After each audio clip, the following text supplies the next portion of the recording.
تو اس وقت دین کی بقا کے لیے کیا کیا جائے؟ پھر دفاعی رخ پر لوگ آ گئے.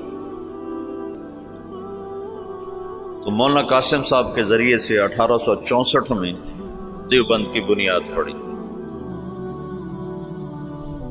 سر سید احمد خان بھی اللہ اس کی بخشش فرمائے، وہ بھی مسلمانوں کے ہمدرد تھے.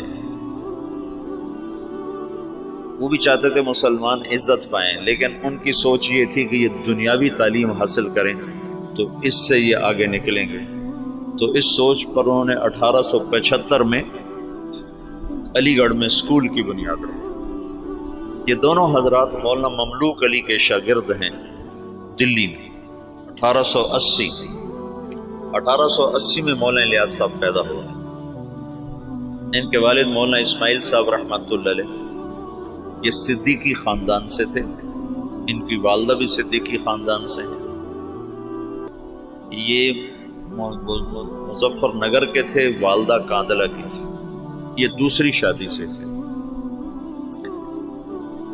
نظام الدین میں ایک مغلوں کی عمارت بنی ہوئی ہے، 64 کھمبا اس کو کہتے ہیں، 64 کھمبا. اس کا جو گیٹ ہے یہ جیسے ہمارا گیٹ چھتا ہوا ہے، آگے چھت ہے، ایسے وہ چھتا ہوا گیٹ ہے. اس کے اوپر ایک پرانی برادری سی تھی، اس میں وہ رہا کرتے تھے مولانا اسماعیل صاحب، مولانا الیاس صاحب کے والد. وہاں سے ہجرت کر کے آئے اور اس پرانی مسجد کو انہوں نے آباد کیا. یہاں وہ کیسے پہنچے؟ یہ 1876 کی بات ہے، تقریباً 76 کی بات. یہاں وہ کیسے پہنچے اس کا کچھ پتہ نہیں. کیسے آئے، کس جذبے کے تحت آئے، کون لے کر آیا تھا، اللہ کا غیبی نظام. چونکہ یہ جگہ غیر آباد تھی، یہاں مرزا الہی بخش تھا، اس کی یہ جاگیر تھی. مرزا الہی بخش یہ بہادر شاہ ظفر کا سمد ہی تھا، یعنی بہادر شاہ ظفر کے بیٹے سے اس کی بیٹی کی شادی ہوئی تھی. اور مرزا الہی بخش بھی انگریزوں سے مل گیا تھا، اور وہ بھی جنگ آزادی کے ختم کرانے والوں میں ایک کردار تھا، اور غداری کا اس نے بھی بڑا صلہ پایا تھا. یہ مسجد مرزا الہی بخش نے بنوائی تھی، چھوٹی سی، ابھی تک وہ مسجد باقی ہے. تو ایک دفعہ مولانا اسماعیل صاحب یہ باہر نکلے ڈھونڈنے کے کوئی آدمی ملیں تو ان کو مسجد میں لاؤں، کہ ویران جگہ تھی. تو کچھ لوگ جا رہے تھے دلی، یہ میوات سے پہلا تعارف ہونے لگا. تو ان سے پوچھا بھائی آپ لوگ کہاں جا رہے ہو؟ کہ جی دلی جا رہے ہیں مزدوری کرنا. تو انہوں نے کہا اگر میں مزدوری دے دوں تو میرے ساتھ چلو گے؟ کہاں تمہارے ساتھ چلو. ایک دن کی مزدوری 2 آنے تھی، 2 آنے. تو وہ 5-6 آدمیوں کو لے کر مسجد میں آ گئے اور ان کو وضو سکھایا، طہارت، نماز سکھا کر سارا دن اپنے ساتھ رکھا. پھر تعارف پہ پتہ چلا کہ یہ میواتی ہیں. میواتی کون ہیں؟ اس کے بارے میں مورخین کی رائے یہ ہے کہ یہ جو ہندوستان کی قدیم قومیں ہیں ان میں سے ہیں میواتی. ایک تو ہے نا آریہ نسل جو وسط ایشیا سے آئے اور انہوں نے پورے ہندوستانی خطے پر قبضہ کیا. آریہ نسل کے لوگ راجپوت اور جاٹ یہ کہلائے، اور ان کی اور کئی قسمیں بنی. جو لوگ یہاں قدیم آباد تھے ان میں سے ایک قوم میو بھی ہے. یہ ہندوستان کی قدیم آباد قوم ہے، اور یہ بہت مار دھاڑ والے اور بہت زیادہ لڑائی مار کٹائی والے، لوٹ مار ان کا پیشہ تھا. کوئی مہذب زندگی ان کی نہیں تھی. مولانا محمد اسماعیل صاحب رحمۃ اللہ علیہ نے سب سے پہلے ان کو اپنا گرویدہ بنایا. تو انہوں نے جا کر واپس کہا کہ آج تو بڑے آسان کام ملے، صرف اٹک بیٹھک تھی، نماز اور منہ ہاتھ دھونا تھا اور دعانے مل گئے. بڑے سارے وہ حیران ہو گیا، بڑا اچھا کام ملا بھائی، کوئی مسئلہ ہی کوئی نہیں، نہ کوئی پتھر توڑے نہ کوئی وزن اٹھایا، اور کام ہمارا بڑا چوکھا ہو گیا. یہ ابتدا ہے. مولانا الیاس صاحب رحمۃ اللہ علیہ، یہ مولانا اسماعیل صاحب کا جو دوسرا نکاح ہے یہ 1868 میں ہوا، دوسرا نکاح۔ تو مولانا الیاس صاحب رحمۃ اللہ علیہ سے پہلے مولانا یحییٰ صاحب پیدا ہوئے اور پہلی بیوی سے مولانا محمد صاحب تھے، تو 1880 کے آس پاس میں مولانا الیاس صاحب پیدا ہوئے اور 1898 میں مولانا اسماعیل صاحب کا انتقال ہو گیا، تو ان کی جگہ ان کے بڑے بیٹے مولانا محمد صاحب یہاں بیٹھے۔ 1918 میں ان کا بھی انتقال ہو گیا۔ مولانا الیاس صاحب رحمۃ اللہ علیہ کی 1912 میں شادی ہوئی۔ 1915 میں پہلا حج کیا اپنے شیخ مولانا خلیل احمد صاحب، گنگوہ میں تعلیم حاصل کی۔ 1906 میں مولانا گنگوہی کا انتقال ہوا ہے، تو ان کے ہاں سے پھر یہ دارالعلوم دیوبند میں آ گئے، وہاں تعلیم مکمل فرمائی۔ تو 1912 میں ان کی شادی ہوئی۔ 1915 میں پہلا حج مولانا خلیل احمد صاحب کے ساتھ تشریف لے گا۔ اس وقت یہ سہارنپور میں پڑھاتے تھے، اپنے شیخ کے ساتھ پڑھاتے تھے۔ مولانا خلیل احمد صاحب رحمۃ اللہ علیہ وہیں رہ گئے، ہجرت کر کے گئے تھے، وہ واپس نہیں آئے۔ باقی حضرات واپس آئے نہیں، اس وقت نہیں، ساتھ ہی واپس آئے، بعد میں گئے۔ تو 1918 میں مولانا محمد صاحب کا انتقال ہوا، تو مولانا الیاس صاحب رحمۃ اللہ علیہ وہاں تشریف لائے، جنازے میں شرکت فرمائی۔ تو مقامی لوگوں نے، میواتیوں نے کہا کہ اب یہ جگہ خالی ہے تو اس کو آپ آباد کریں۔ تو مولانا نے فرمایا کہ میں اپنے شیخ سے پوچھوں، تو پھر وہ تشریف لائے سہارنپور اور مولانا خلیل احمد صاحب سے درخواست کی کہ اس طرح لوگ چاہتے ہیں، میں کیا کروں؟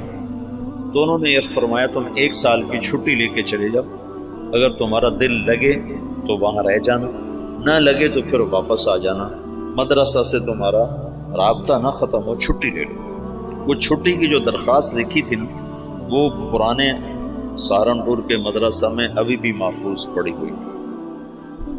1918 میں مولانا الیاس صاحب تشریف لائے نظام الدین۔ ابھی تبلیغ نام کی کوئی شے ان کے ذہن پر کوئی نہیں۔ 1918 میں شدھی کی تحریک چل پڑی۔ شدھی کیا تھی کہ ہندوؤں نے یہ تحریک چلائی کہ مسلمانوں کو ہندو بناؤ، اور بنیاد انہوں نے یہ اٹھائی کہ مسلمان تو باہر سے آئے، ہم تم ایک قوم ہیں، اوپر جا کر ہم سب کے رشتے ایک ہیں، تو یہ باہر سے مسلمان کون تھے جنہوں نے آ کر ہمارا مذہب بگاڑ دیا، لہٰذا ہم سب کو ایک ہونا چاہیے۔ یہ تحریک بڑے زور سے چلی، تو مولانا الیاس صاحب رحمۃ اللہ علیہ اس پر بڑے پریشان ہوئے کہ اس کا میں کیا حل کروں۔ تو انہوں نے جاتے ہی میوات میں مدارس کی بہتات، چھوٹے چھوٹے مکتب، اور اس میں اپنا سب کچھ لگایا، بیوی کا زیور بھی لگا دیا، سینکڑوں چھوٹے چھوٹے مکتب میوات میں کھولے۔ ایک دفعہ میوات میں گئے ہوئے تھے مریدوں کے پاس، تو ایک نوجوان آیا، ہاتھ میں کڑا، بڑی بڑی مونچھیں، داڑھی صاف۔ کسی نے کہا یہ آپ کے مدرسے سے فارغ التحصیل حافظ قرآن ہے۔ کہنے کہ حافظ، اس کا یہ حلیہ کیوں ہے؟ کہ یہ ماحول کی وجہ سے۔ تو یہ پہلی چوٹ لگی اور دل میں خیال آیا، جب تک تمام طبقات میں دین نہیں آتا تو چند طبقوں میں دین کا لانا یا چند طبقات میں دین کا آنا یہ نہ کافی ہے، نہ یہ ذریعہ نجات ہے، پوری امت کا مسئلہ ہے۔ تو مدرسوں سے ایک دم دل بجھ گیا، دل ہٹ گیا، بند نہیں کیے لیکن طبیعت بند ہو گئی، دل ہٹ گیا۔ اور وائزین اس زمانے میں شدھی کی تحریک کے ٹکر میں علماء نے وعاظ کو بھیجنا شروع کیا تھا کہ مختلف شہروں میں جا کر، دیہاتوں میں جا کر تبلیغ کرو۔ تو مولانا الیاس صاحب نے بھی اپنے وائز بھیجنے شروع کی، لیکن وہ جاتے تھے جہاں تک سڑک ہوتی تھی، جہاں سڑک نہیں ہوتی تھی وہاں نہیں جاتے تھے، یا جہاں کوئی آسائش نہیں ہوتی تھی وہاں نہیں جاتے تھے۔ پھر طبیعت اس سے بھی ہٹ گئی، پھر خانقاہی سلسلہ شروع کیا۔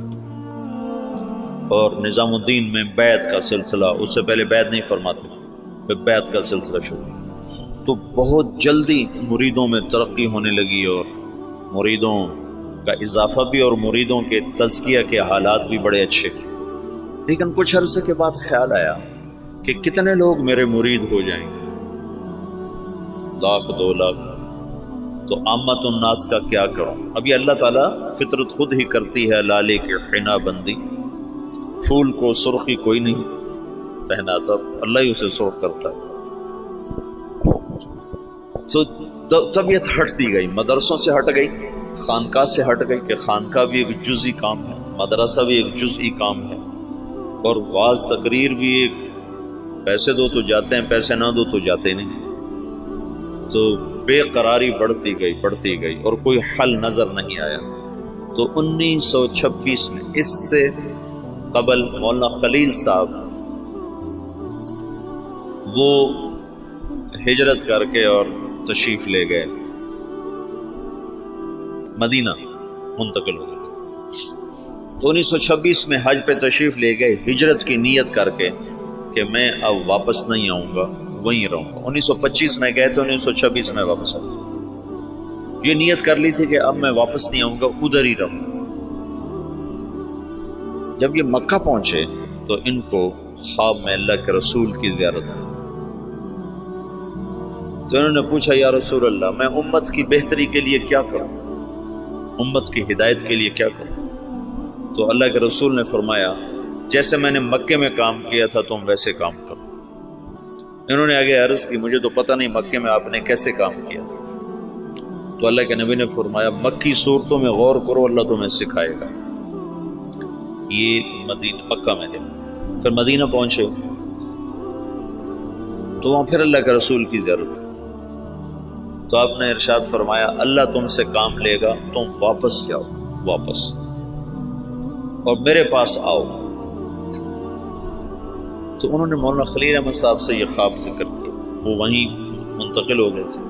انہوں نے حضرت مدنی رحمت اللہ علیہ کو، مدنی کیوں کہتے ہیں، حسین احمد مدنی، یہ اپنے والد، ان کے والد اپنے پورے خاندان سمیت مدینہ ہجرت کر گئے تھے، پھر ان کا سارا خاندان مدینے میں آباد رہا، یہ بھی مدینہ میں رہے، پھر ہندوستان کے حالات کو دیکھ کر دوبارہ واپس آ گئے تھے اور یہ کہا تھا کہ میں مسلمانوں کو تنہا نہیں چھوڑ سکتا، میں مدینے میں رہوں اور مسلمان مشقت میں ہوں۔ تو مدینے کا قیام قربان کیا تھا اور واپس تشریف لے آئے ہندوستان، یہاں اللہ نے ان سے بہت بڑا کام لیا، تو اس لیے ان کو مدنی کہتے ہیں۔ تو ان کے بھائی تھے سید احمد، وہ وہاں پہلے انہوں نے اتنا فقر دیکھا کہ حضرت مدنی فرماتے ہیں میرے والد سبزی منڈی جاتے تھے شام کو، تو جو سبزی وہاں گلی ہوئی سڑی ہوئی لوگ پھینک کے چلے جاتے تھے نا، وہ اٹھا کے لاتے تھے، پھر اس کو صاف کر کے خالی ابال کے ہم کھاتے تھے کہ اس میں نمک مرچ ڈالنے کا بھی سکت نہیں تھی، اس طرح شروع کر دیتے۔ لیکن سید احمد کو اللہ نے صلاحیتیں دیں، انہوں نے شاہ عبدالعزیز سے پتہ نہیں کیسے تعلق بنایا، وہ الگ داستان ہے۔ ان کے بیٹے سید حبیب نے اس سے بھی آگے، اب ان کی نسل وہاں اربوں پتی، بڑے بڑے ان کے محل ہیں، یہ تمہارے حسنین کو 4 گنا کریں تو تب ان کا محل بنتا ہے، اس سے بھی 4 گنا بڑی 4 دیواری ہے جس میں وہ رہ رہے ہیں، بہت کے قریب ان کے محلات ہیں۔ تو انہوں نے سید احمد سے ذکر کیا، تو انہوں نے جو مسجد نبوی کے اس وقت منتظم تھے ناظم اعلیٰ، ان سے ذکر کیا، تو انہوں نے عشاء کے بعد جب مسجد بند کر دی تو مولانا الیاس صاحب کو بلا کر جالی کا دروازہ کھول کے اندر بھیج دی، تو اندر جالی اور روزے کے درمیان کوئی چاروں طرف دیوار ہے، دروازہ کوئی نہیں، یہ نور الدین زنگی نے اس کو چاروں طرف سے بند کروایا تھا اور نیچے سیسا پگھلا کے ڈالا تھا۔ جب وہ کچھ لوگ آ کر لاش نکالنے کا منصوبہ لے کر آئے تھے، 3 راتیں وہاں سوئے، 3 راتوں میں سارے کام کی یہ تو خود تو عقل سے تو آ نہیں سکتا، سارے کام کو سکھایا گیا، بتایا گیا، اور پھر یہ کہا گیا ہندوستان جاؤ اور جا کر عوام الناس میں کام کرو، علماء میں نہیں، ورنہ وہ مخالفت کریں گے، مخالفت کریں گے۔ تو پھر یہ وہاں سے واپس تشریف لائے، 1926 میں پہنچے ہیں اور پہلے علماء کو جمع کیا اور ان کے سامنے یہ بات رکھی کہ میں یوں کام کرنا چاہتا ہوں۔ تو کسی ایک نے بھی موافقت نہیں کی سوائے مولانا مدنی صاحب اور مفتی کفایت اللہ صاحب رحمۃ اللہ علیہ۔ ان دو حضرات نے بات کو لیا اور سمجھا اور کہا کہ ہاں یہ تو دعوت والا کام ہے، لیکن یہ کرے گا کون؟ کہ یہ تو اللہ کرے گا، میرے ذمہ جہد ہے۔ پھر وہ بندہ فنا فی تبلیغ ہو گیا اور دیوان کی چھاپ، دیوان کی۔ ایک دفعہ بیان کر رہے تھے، گرمیوں کے دن تھے، صحن میں 11 بج گئے، 11 فجر کے بعد شروع ہوئے، گرمیوں میں 11 بجے۔ تو ایک مواتی کھڑا کر کے لگا، بھائی نام دے دو ورنہ یہ مر جائے گا، بیچارہ مر جائے گا، نام دے دو۔ ایسی دیوانگی چھا گئی تھی اور کوئی شکل نہیں، کوئی جانتا نہیں، اور آگے سامنے میواتی ہیں جن کو دین کی خبر ہی کوئی، کلمہ نماز کا نہیں پتا تو دعوت کیسے دیں گے؟ 10 برس کی محنت کے بعد ایک جماعت چلنے کی تیاری، 10 سال کے بعد۔ تو ان کو ہدایات دی، پھر ان کو روانہ کرتے کرتے 5 میل ان کے ساتھ پیدل چلتے گئے، پیدل چلتے۔ مولانا سعید خان صاحب سے یہ بات میں نے بہت دفعہ سنی، جب ان کو رخصت کرنے لگے تو کہنے لگے کہاں جا رہے ہو؟ کہ جی دلی جا رہے ہیں۔ کہنے لگے نہیں، لندن پہ چوٹ پڑ گئی، امریکہ پہ چوٹ پڑ گئی، ساری دنیا میں ہدایت کا فیصلہ ہو گیا۔ ایک دفعہ عبدالرحمٰن صاحب تشریف فرما تھے، کہنے لگے ہم 5-6 آدمی بیٹھے ہوتے تھے مولانا الیاس صاحب کے آگے، 6-7 اور وہ ہم سے کہتے کہ بھائی ساری دنیا میں جماعتیں بھیجنی ہیں، مشورہ دو کیا کیا جائے۔ تو ہمیں خیال آتا کہ مولانا صاحب بیچارے کتنے پاگل دیوانے ہیں اور شیخ چلی کی باتیں کرتے ہیں کہ ہم 6-7 آدمی بیٹھے ہیں اور ہمیں کہہ رہے ہیں کہ ساری دنیا میں جماعتیں بھیجنی، مجھے مشورہ دو ہمیں کیا کرنا چاہیے۔ یعنی اللہ تعالیٰ نے اپنی قدرت سے ظاہر کر کے دکھا دیا کہ کیسے سارے عالم میں ہم خود پھر رہے ہیں، ساری دنیا سے جماعتیں ہمارے پاس آ رہی ہیں، ہم سے ساری دنیا میں لوگ جا رہے ہیں۔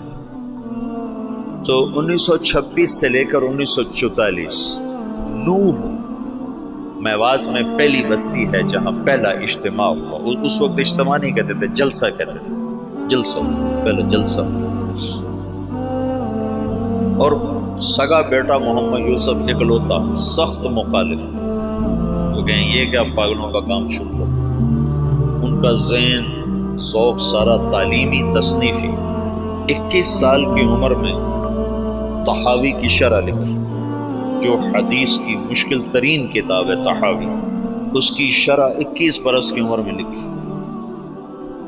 اور حیات الصحابہ جیسی کتاب تو ساری دنیا کے علماء تسلیم کر گئے کہ سیرت میں یہ وہ شخص بدیع تھا، بدیع سیرت میں، کہ سیرت کے عنوان پر آج تک کسی نے ایسی کتاب نہیں لکھی۔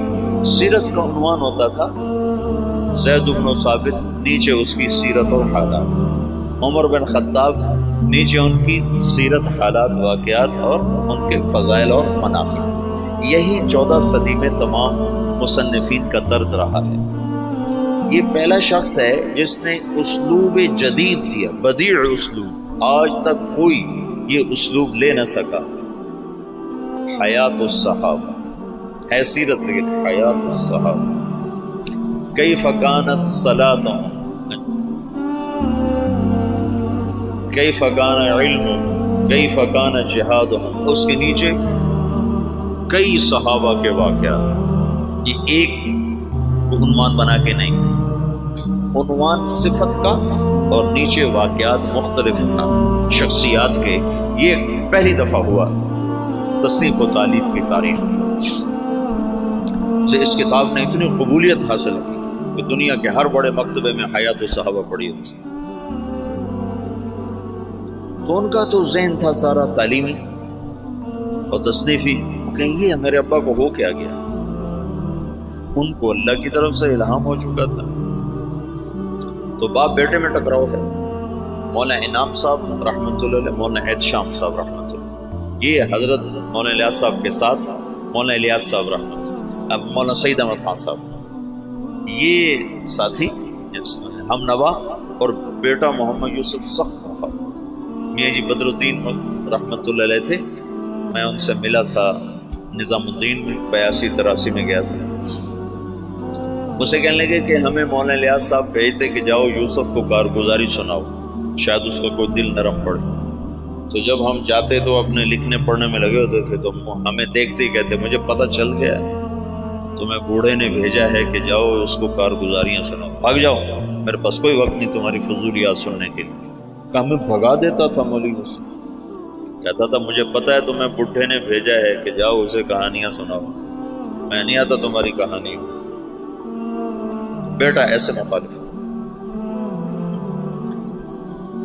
اور علماء عوام خواص بھول چکے تھے کہ دعوت فرض منصبی ہے. وَكَذَلِكَ جَعَلْنَاكُمْ أُمَّةً وَسَطًا لِتَكُونُوا شُهَدَاءَ عَلَى النَّاسِ.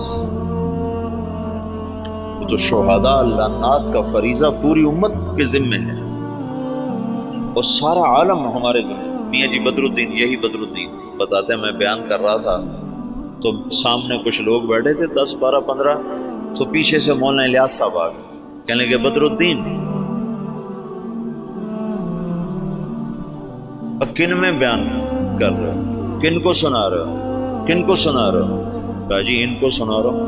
اور سامنے بیٹھے ان کو سنا، تیرا بھلا ہو جائے. اونٹ کی نیت کر. اونٹ، اونٹ میواتی زبان میں آخری کنارے کو کہتے ہیں، آخری کنارے کہ دنیا کے آخری کنارے کی نیت کر کہ میں یہ بات دنیا کے آخری انسان تک کو سنا رہا ہوں. ایسے وہ نیت کرواتے تھے. اپنی زندگی میں 2 کمرے بنائے تھے مسجد میں داخل ہو کر، جنوب کی طرف ہو کر، انہیں کھڑکیاں، کھلی کھلی دروازے، اور یہ فرمایا کہ یہاں غیر ملکی مہمان جب آئیں گے تو ان کو تم نے یہاں ٹھہرانا ہے. تو وہ بیچارے ان کے مرید حیران ہوتے کہ ادھر مقامی کوئی نہیں آتا تو غیر ملکی کہاں سے آئیں گے.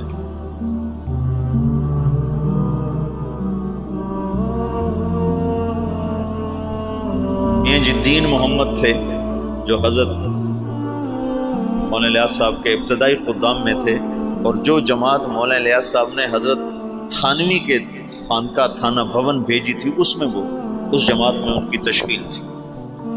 وہ کہتے ہیں ایک دفعہ مجھ سے کہنے لگے کہ مولوی صاحب ہمیں حضرت جی کہتا تھا تم امریکہ جاؤ گے، امریکہ. تو ہم تو اتنے سیدھے سادے دیہاتی تھے کہ ہم یوں سمجھتے تھے امریکہ دلی سے آگے کسی شہر کا نام ہے، دلی سے آگے کسی شہر کا نام ہے جو ہمیں کہتا ہے کہ تم امریکہ جاؤ گے. کہ تمہیں بعد میں پتہ چلا وہ تو دنیا ہی اور ہے جہاں وہ کہتا تو تم جاؤ گے. تو جہاز کچھ نہ کچھ اس زمانے میں چل گئے تھے، تو کبھی اوپر سے کوئی جہاز گزرتا تو اس کو میواتی میں کہتے تھے اڑن کھٹولا. تو مولانا الیاس صاحب کہتے ہیں ان اڑن کھٹولوں میں تم تبلیغ کرنے جاؤ گے. تو ہم تو گدھوں پہ سوار ہونے والے تھے. ہم کہیں مولوی یوسف مولوی الیاس ہمارا مذاق اڑاتا ہے کہ ہم تو گدھوں پہ سوار ہونے والے، ہم اڑن کھٹولوں میں کہاں بیٹھیں گے. تو اللہ نے ان کو اڑن کھٹولوں میں بٹھایا.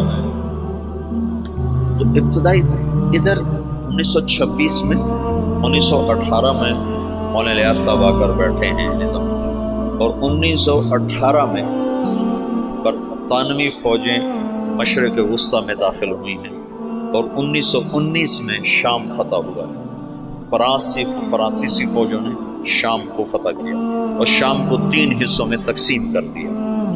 ایک کا نام سوریہ رکھا، ایک کا نام لبنان رکھا، اور ایک کا نام اردن کر دیا. اور شام کو 3 حصوں میں تقسیم کر دیا.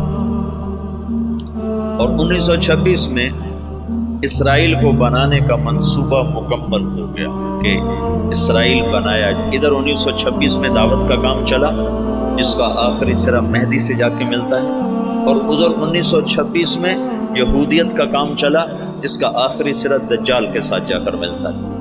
یہ آپس میں یہ تانے بانے میرے اپنے بنائے ہوئے ہیں کہ سنے نہیں ہیں، لیکن جو کچھ پڑھا ہے اس کے مطابق میں ایک ترتیب ذہن میں آئی کہ ادھر دعوت کا کام بھی ہدایت پر ختم ہو۔ 1964 میں پہلی جماعت گئی یوگنڈا، 1964 4 آدمی، اس میں ایک ابھی بھی زندہ ہیں، عبدالرشید صورتی صاحب جو کراچی کے امیر ہیں۔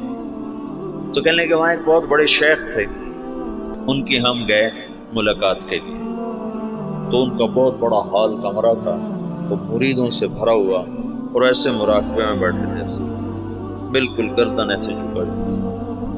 ہم 4 آدمی کمرے میں داخل، اور یہ پہلی جماعت ہے، آج تک کوئی کسی کو پتہ ہی نہیں کہ تبلیغی جماعت پاکستان میں کوئی نہیں جانتا تھا 1964 میں، باہر کون جانتا، اور یوگنڈا۔ تو جو ہی ہم اندر داخل ہوئے تو انہوں نے ایک دم سر اٹھایا، کہا مرحباً بجیش المہدی، مرحباً بجیش المہدی، مرحباً بجیش المہدی، 3 دفعہ انہوں نے اس کو دہرایا اور ہمارا بڑا زبردست اکرام کیا۔ تو دعوت کی انتہا وہاں جاتی ہے اور یہودیت کی انتہا دجال تک جاتی ہے۔ یہ دونوں طاقتیں جب ٹکرائیں گی تو اللہ دجالی فتنے کو ختم فرمائے گا اور ایمان اور ایمان والوں کو اللہ تعالیٰ عزت اور بلندی عطا فرمائے گا۔ یہ دونوں ایک وقت میں شروع ہوئے۔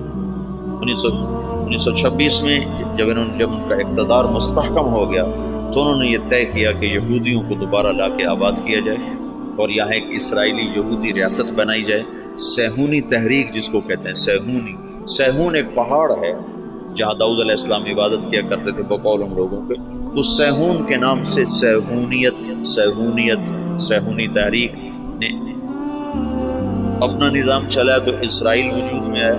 اس کا آخری سرا دجال کے ساتھ ملتا ہے، لد، باب و لد جو ان کا سب سے بڑا اڈا ہے جہاں دجال قتل ہوگا۔ تو اللہ تعالیٰ نے مولانا الیاس صاحب رحمۃ اللہ علیہ سے دعوت کو اس وقت اٹھایا جب دعوت کے نام کو جاننے والے علماء بھی نہیں تھے، وہ بھی اسے اوپرا سمجھتے تھے اور ان کے ہاں بھی اس پر انکار شدید تھا، لیکن اس بندے کے گشتوں نے آہستہ آہستہ آہستہ آہستہ فضا کو ہموار کرنا شروع کیا۔ پھر مولانا الیاس صاحب نے بڑے بڑے علماء کو بلایا کہ اب آپ کے میوات کا دورہ کرو، تو انہوں نے میوات میں دیکھا زندگی کو بدلا ہوا، حالات کو پلٹا کھایا ہوا، تو کچھ اعتراف زبانوں پہ آنے لگا۔ 1944 میں جب دنیا سے جا رہے تھے تو میوات میں صرف میوات میں بہت اچھی فضا کام کی پیدا ہو چکی تھی، اور کچھ دہلی شہر میں عبدالعاظ صاحب مولانا الیاس صاحب کی وفات سے 6 مہینے پہلے پہنچے ہیں نظام الدین، پھر اس کے بعد تبلیغ کے ہو کے رہ گئے، پھر ساری زندگی اور کوئی کام نہیں۔ مولانا الیاس صاحب کے اس وقت 6 ماہ باقی تھے، اور اس وقت وہ شدید بیمار تھے۔ جب عبدالعاظ صاحب کو پتہ چلا، یہ وہاں دلی میں نوکری کرتے تھے، ان کو پتہ چلا کہ نظام الدین میں کوئی بزرگ ہیں جو لوگوں کو نمازی بناتے ہیں۔ اس وقت یہ شروع میں ہم نے بھی ایسے سنا کہ ایک تبلیغی جماعت ہے جو لوگوں کو نمازی بناتی ہے۔ تبلیغ کی گہرائی تو کیا زبردست چیز ہے۔ تو کہنے لگے میں دیکھنے گیا کہ بھائی وہ کیسے نمازی بناتے ہیں، تو بس وہ جو پہلی دفعہ گئے تو وہیں کے ہو کے رہے۔ مولانا سعید خان صاحب کو 4 سال کی صحبت نصیب، مولانا الیاس صاحب کی صحبت میں 4 برس رہے، مسلسل 4 برس گزارے۔ مولانا عبید اللہ صاحب رحمۃ اللہ علیہ وہ تو بہت پہلے فوت ہو گئے تھے، 1989 میں فوت ہو گئے تھے، تو ان کو بھی کافی لمبا عرصہ مولانا الیاس صاحب کی صحبت نصیب، بیٹے مخالف تھے۔ 1944 میں جب مولانا الیاس صاحب کا انتقال ہونے لگا ہے تو انہوں نے مولوی یوسف صاحب کو بلا کر کہا بیٹا آجا مل لے میں جا رہا۔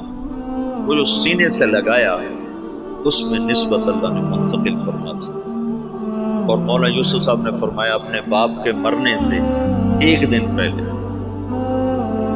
مجھے تبلیغ پہ 100 اعتراض تھے، 100 باپ کے مرنے کے بعد اللہ نے تبلیغ کا کام کیا۔ مولانا الیاس صاحب تبلیغ کے کام کو اجمالی طور پر چھوڑ دیے، مولانا یوسف صاحب نے اس کو کھولنا شروع کیا۔ دن میں 18 گھنٹے بولنے والا آدمی، سوائے سونا اور نماز اور لکھنا، ان 3 اوقات کے علاوہ وہ شخص کی زبان بند ہے۔ مسلسل جیسے اللہ بلوا رہا تھا، بھرپور جوانی میں چلے گئے، 48 برس کی عمر میں انتقال فرمایا۔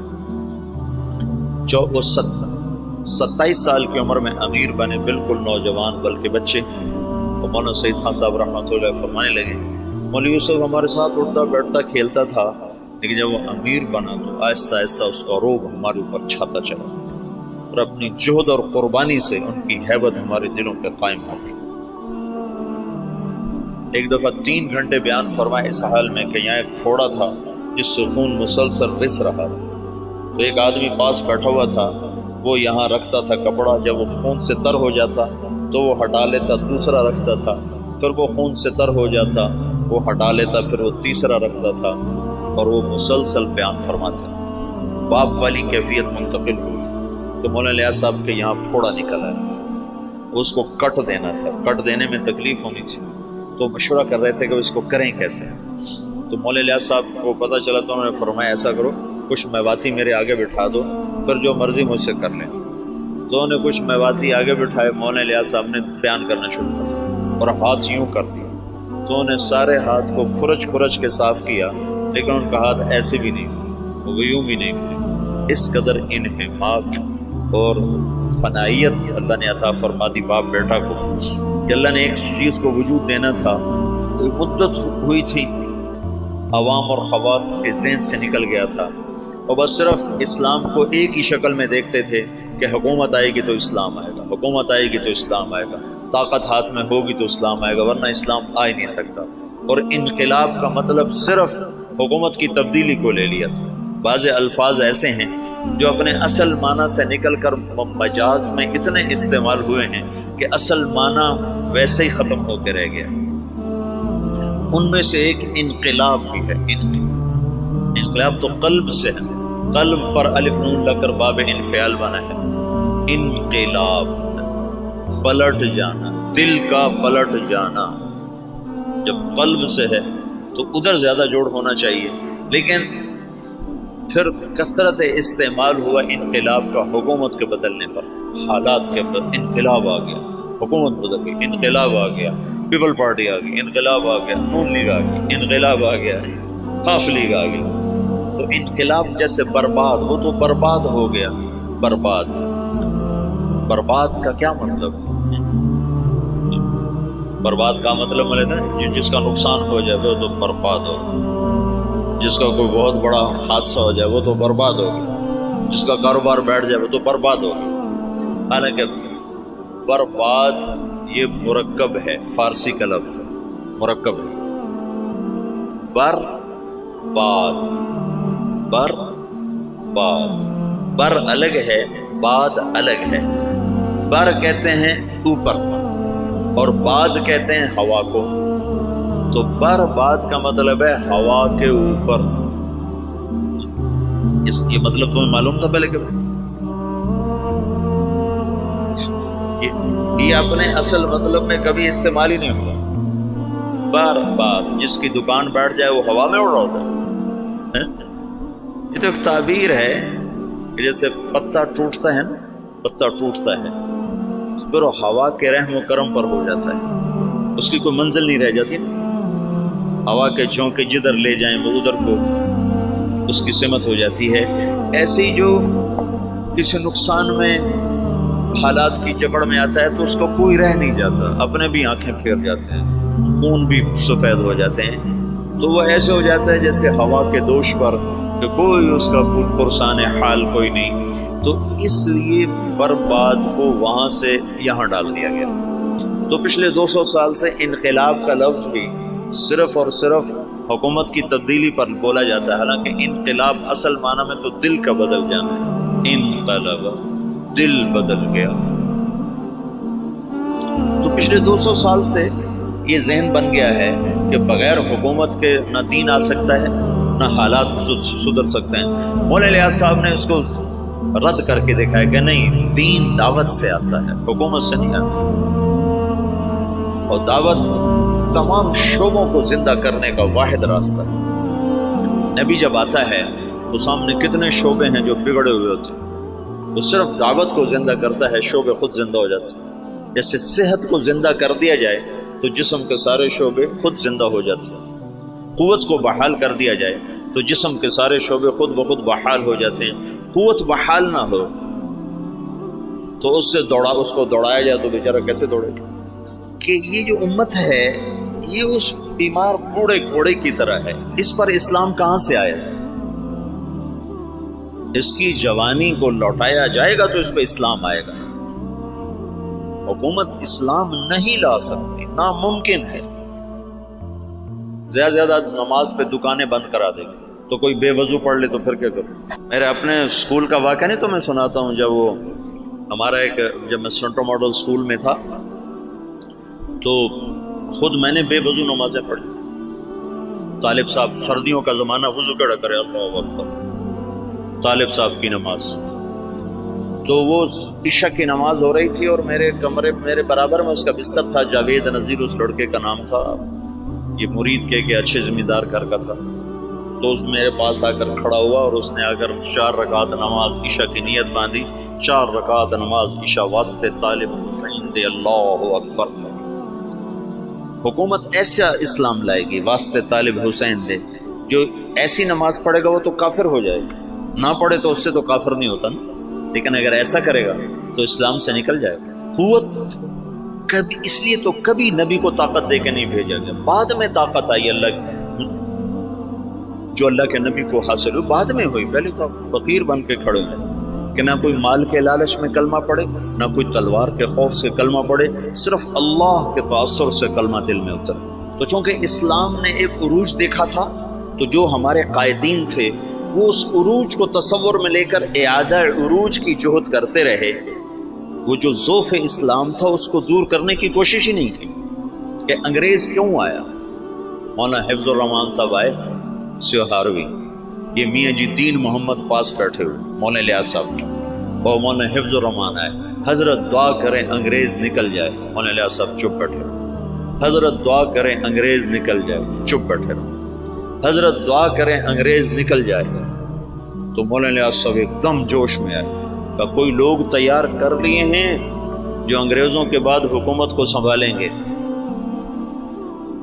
کوئی لوگ تیار کر لیے ہیں. وہ کہ چپ.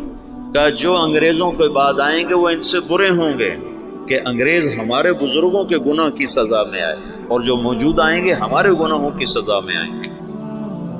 اور مجمع کو تیار کیے بغیر کام نہیں چلتا ہے. تو انگریز تو چلا گیا، لیکن جتنا اسلام پاکستان میں ذبح ہوا، مدنی فرمایا کرتے تھے ہندوستان میں مسلمان ذبح ہوں گے اور پاکستان میں اسلام ذبح ہوگا. کہ مولانا الیاس صاحب نے پرانا سبق زندہ کیا کہ دعوت وہ واحد سبب ہے جس سے دین آتا ہے. اور میں چلنا ہی نہیں چاہتا تو مجھے زبردستی کیسے چلاؤ گے؟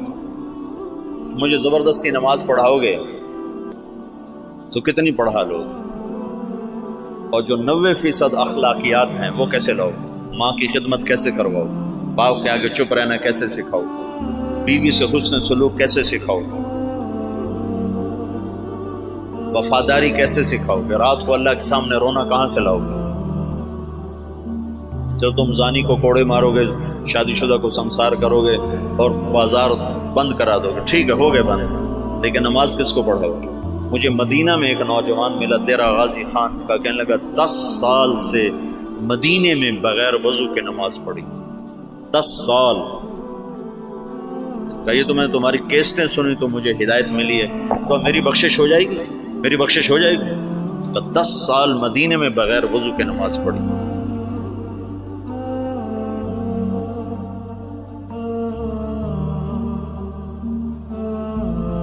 کیونکہ اسلام کا سیاسی پس منظر 1000 برس سے زیادہ ہے. تو جب زوال آیا تو قائدین کا ذہن ادھر گیا کہ اس زوال کو دور کیا جائے، زوال دور کیا جائے اور مسلمانوں کو دوبارہ شان و شوکت پہ لایا جائے. لیکن اس زوال جس وجہ سے آیا تھا اسے دور کرنے کی کوشش کیے بغیر زوال کیسے دور ہوگا؟ جب 95% لوگ بے نمازی ہوں زوال کیسے دور ہوگا؟ جب 100% لوگ بد اخلاق ہوں، ماؤں سے بدتمیز ہوں، باپ کا گریبان پکڑیں، ترازو میں ناپ تول میں کمی کریں، خود جوے کے اڈے چلائیں، زنا کے اڈے چلائیں، نشے کے اڈے چلائیں، تو ان میں کیسے دین کون لائے گا؟ تو جب اندر ایمان اترتا ہے تو پھر سارے شعبے زندہ ہو جاتے ہیں۔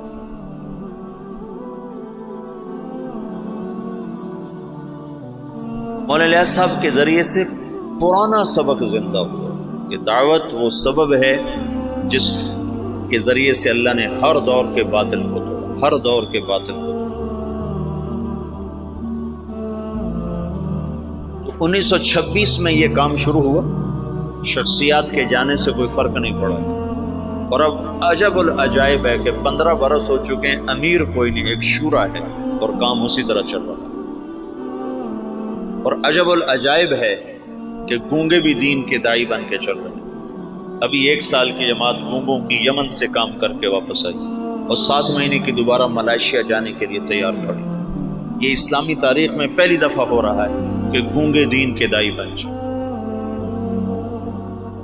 اور پہلی دفعہ جب سے سورج چمک رہا ہے کانگو کے جنگلوں میں جماعت پہنچی، جہاں اتنے قد کے بونے رہتے ہیں، بونے، اقزام،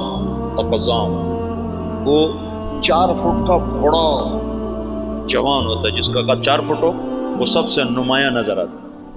یا 4 فٹ والا تو ہم گودی میں اٹھائے پھرتے، اور 4 فٹ والا بڑا جوان ہوتا ہے۔ عام کا 3 فٹ، 3.5 فٹ، پونے 4 فٹ، اور 4 فٹ والا بڑا چوڑا ہو کے چلتا ہے، اور ننگے رہتے ہیں، مرد عورت کوئی کپڑا استعمال نہیں کرتا، اور کوئی باہر کی دنیا سے ان کا تعلق کوئی نہیں ہے۔ سانپ کاٹے تو علاج ان کا جنگل میں موجود، کانٹا چبھنے سے سانپ کے ڈسنے تک سارا علاج اپنے جنگل سے کرتے ہیں۔ غذا ان کی جنگل کے جانور ہیں، ہر چیز کھاتے ہیں، اور طاقتور اتنے ہیں کہ ہر آدمی 5 سے 6، 7 سے 8 شادیاں کرتا ہے۔ کوئی کشتے نہیں کھاتے۔ کتنے لوگ بیچاروں کے گردے ختم ہو گئے کشتوں کے چکر میں، گردے گنوا بیٹھے، گولی اندر تے دم جلندر چلا گیا۔ اللہ نے ایسی قدرتی طاقت دی ہوئی،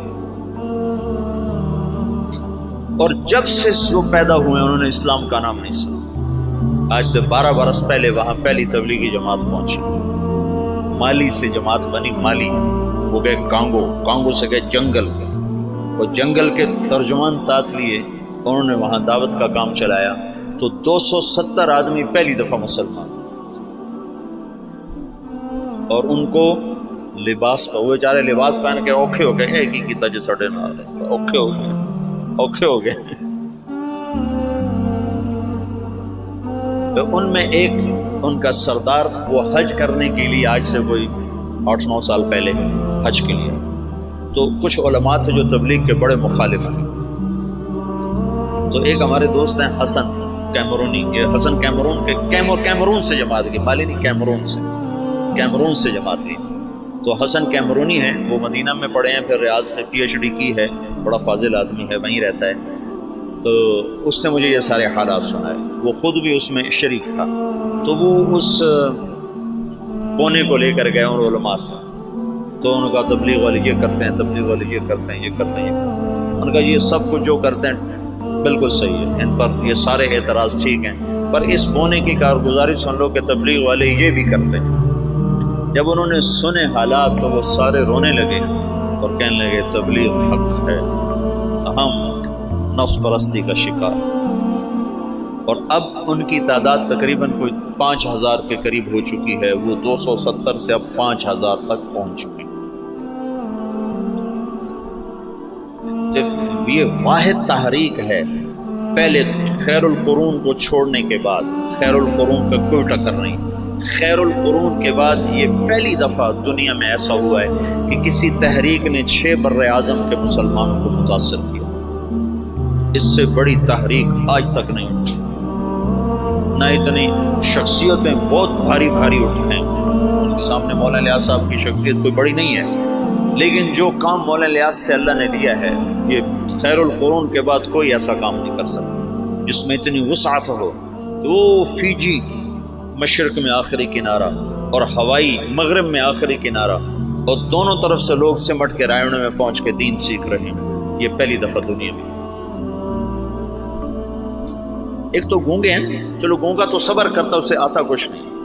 مجھے کتنے لوگ ملے افریقہ سے آئے 4 مہینے لگا رہے ہیں، اور ایک وہاں سے آیا ارجنٹائن سے 4 مہینے لگا رہا تھا. وہ اسپینش جانتا تھا اور ہمارے پاس کوئی ترجمان نہیں تھا اسپینش زبان کا. پورے 4 مہینے بغیر ترجمان کے گزار کے چلا گیا. تم 4 دن گزار کے دکھا دو مولوی صاحبان، 5ویں دن تم نظر نہیں آؤ گے. 4 مہینے ایک لفظ نہیں سمجھا. میں نے ایک سے پوچھا، میں نے کہا تمہیں کیا فائدہ ہوتا ہے، تم سمجھ تو کچھ آتا نہیں. تو اس نے کہا ادھر اثر ہوتا ہے، ادھر اثر ہوتا ہے. تو میں یہ چاہتا ہوں تم تبلیغ میں بصیرت کے ساتھ چلو. میں یہ چاہتا ہوں تبلیغ کی عظمت تمہارے دل میں ہو. تھوڑی سی زندگی ہے، پتہ نہیں کب شام ہو جائے. میں تو موت کا ایک جھٹکا کھا چکا ہوں، دیکھ چکا ہوں کہ کتنی ناپائیدار زندگی ہے اور کتنی بے ثبات یہ دنیا ہے، اور کتنا دھوکے کا یہ جہان ہے، پتہ بھی نہیں چلتا اور وہ کیا. تو تھوڑی زندگی میں وہ کام کرو جس کا نفع تمہیں زیادہ ملے، جس کی واپسی تمہیں زیادہ ملے. تو تبلیغ کے سوا اس وقت کوئی میدان عمل میں ایسا عمل نہیں جس میں لگنے سے تم سارے عالم پر اثر انداز ہو جاؤ، ساری دنیا کے انسانوں تک تمہاری محنت کا اثر پہنچے. جبوتی جیسے غریب ملک میں آگے بھی اس سے بھی غریب علاقہ تھا تجرو، جہاں کشتی ڈوبی تھی. اس جنگل میں اجتماع ہوا، 3-4 ہزار کا مجمع جنگل میں جمع تھا. یا کتنے بڑے بڑے اشتہار لگتے ہیں، 300-400 سے زیادہ آدمی اکٹھا نہیں ہوتے. وہ جنگل، وہ ایک نکر اور ایک بنیان، یہ ان کا لباس تھا. 24 گھنٹے میں ایک وقت کھانا کھاتے. یہ جماعتیں جب جاتی ہیں نا تو ان کو دیکھ کے بڑے حیران، اچھا تم سارا دن کھاتے ہو، دن میں 3 دفعہ کھاتے ہو، 3 دفعہ کھاتے ہو. ان کو حیران ہو کر کہتے ہیں اتنا کھاتے ہو تم، بیمار نہیں ہوتے؟ بیمار تو ہوئے پڑے. غربت انتہا درجہ.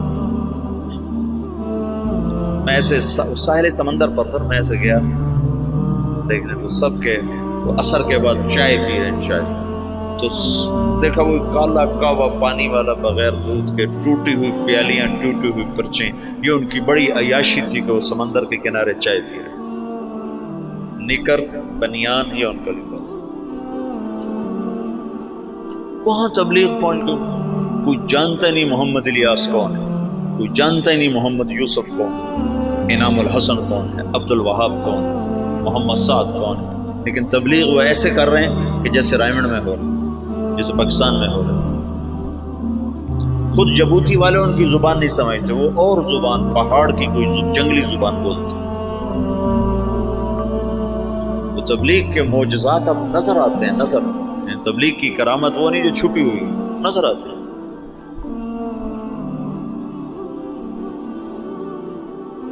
تو میں یہ چاہتا ہوں کہ تم بصیرت کے ساتھ اس میں چلو تاکہ تم نفع اٹھاؤ، تم اللہ کا قرب حاصل کر سکو، اللہ کی محبت حاصل کر سکو. صحیح میں نے پیچھے سے تفصیل بتائی تمہیں کہ سیاسی اکھاڑ پڑ کیسی ہوئی. پھر تبلیغ کی زندگی تو اب تمہارے سامنے ہے، اس میں تو تفصیل بتانے کی ضرورت نہیں ہے. لیکن کچھ مجالس اور میں لینا چاہوں گا، کچھ باتیں جو اس سے متعلق ہیں وہ میں تمہارے سامنے لاؤں. پھر لِيَهْلِكَ مَنْ هَلَكَ عَنْ بَيِّنَةٍ وَيَحْيَىٰ مَنْ حَيَّ عَنْ بَيِّنَةٍ. پھر یہ نہ ہو سکے کہ ہمیں پتہ کوئی نہیں تھی.